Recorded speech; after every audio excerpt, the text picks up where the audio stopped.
উত্তরবঙ্গে সকাল থেকেই প্রবল ঝড় বৃষ্টি, সপ্তাহান্তে বৃষ্টি দক্ষিণবঙ্গেও বাড়বে। শুক্রবার শনিবার রাজ্য জুড়ে হলুদ সতর্কতা জারি। কলকাতাতেও বজ্রবিদ্যুৎ সহ ঝড় বৃষ্টির পূর্বাভাস।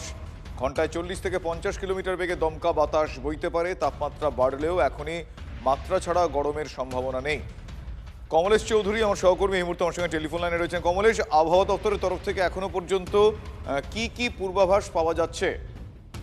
দেখো, জলীয় বাষ্প বঙ্গোপসাগর থেকে ঢুকেই চলেছে। তার প্রভাবে এই মুহূর্তে উত্তরবঙ্গে ঝড় বৃষ্টি চলছে। আজকে উত্তরের জেলাগুলোতে কমলা সতর্কতা জারি রয়েছে। জলপাইগুড়ি, আলিপুরদুয়ারে ভারী বৃষ্টিও হতে পারে। দক্ষিণবঙ্গেও বিক্ষিপ্ত বৃষ্টি হতে পারে। তবে শুক্রবার শনিবার দক্ষিণবঙ্গে বৃষ্টি অনেকটাই বাড়বে। ঠিক আগে যেমন আমরা দেখেছি, বৃষ্টির সঙ্গে দমকা বাতাস অর্থাৎ কালবৈশাখী এবং কোথাও কোথাও শিলাবৃষ্টিরও সতর্কতা রয়েছে। অর্থাৎ শুক্র শনিবার নতুন করে বৃষ্টি বাড়বে।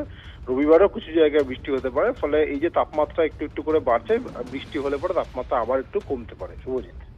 ধন্যবাদ কমলেশ।